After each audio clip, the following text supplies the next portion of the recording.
जहां पर एक तरफ डीन एल्गर ने विराट कोहली पर एक बड़ा एलिगेशन लगाया, वहीं पर मिचेल स्टार्क उनकी तारीफ करते हुए दिखे।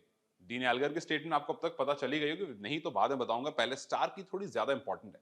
स्टार्क ने कहा कि मुझे बहुत अच्छे से याद है जब मैं आरसीबी में खेल रहा था, विराट कोहली उस टाइम कप्तान थे, विराट कोहली की कप्तानी में मैं खेल रहा था और पहली बार मुझे विराट को अच्छे से जानने का मौका मिला।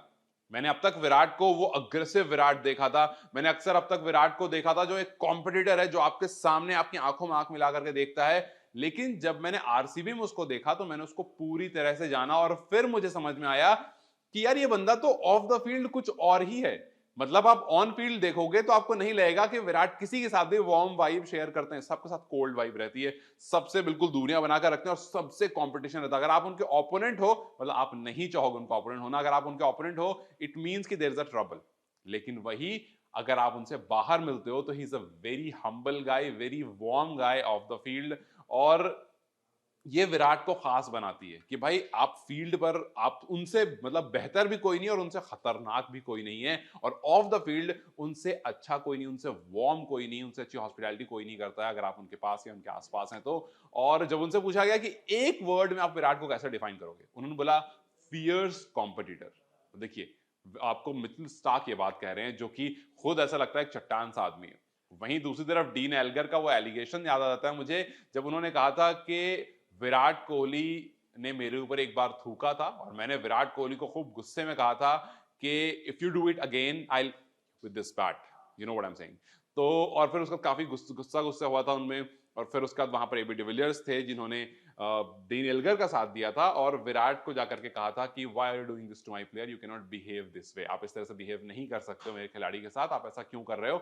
और उसके बाद फिर डीन ने बोला था कि अगर आप ये चीज कंप्लीट करोगे तो मैं आपको मार करके इस फील्ड से बाहर निकाल दूंगा। उनकी लाइन कुछ ऐसी थी कि if you continue doing this I will knock you out of this park, this boundary जहां पर वो क्रिकेट खेल रहे थे इस मैच में। तो ये इंडिया आए हुए थे ये। तो डीन एल्गर का ये कहना है कि उन्होंने अपने गुस्से से, अपने तैश से विराट को डरा दिया था। और हम सबको पता है कि विराट के सामने कितनी बात कैसी हो सकती है। और फिर उसके बाद एलिगेशन ये लगाया था कि कुछ टाइम बाद विराट मेरे पास आए और हम उन्होंने मुझसे सॉरी वगैरह कहा, हमने सॉर्ट आउट करा and then we stayed overnight. हम 3-4 बजे तक बैठ करके दारू पी रहे थे।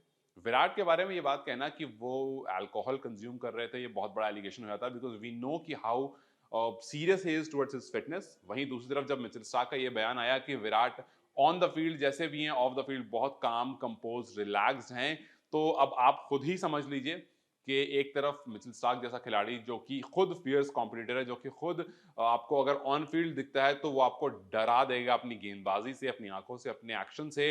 लेकिन वो विराट के बारे में कह रहा है कि विराट एक फियर्स कॉम्पिटिटर है और ऑफ द फील्ड वो बहुत काम कंपोज्ड गाय है। और दूसरी तरफ डीन एल्गर ने कहा था कि विराट ने मेरे ऊपर थूका था, विच अगेन इज एलिगेशन। तो दोनों में से कौन सही कौन गलत ये खैर आपको तो पता ही है, लेकिन फिर भी आपसे पूछता जाऊंगा कि आपको क्या लगता है, डीन एल्गर ने जो एलिगेशन लगाया था वो विराट को डिफाइन करता है या फिर जो मिचेल स्टार्क ने कहा वो विराट को डिफाइन करता है। आपको जो भी लगता है अपने राय मुझे कमेंट सेक्शन में जरूर बताएं। इस वीडियो को लाइक और शेयर जरूर करें और जाते जाते चैनल को सब्सक्राइब करते जाएं।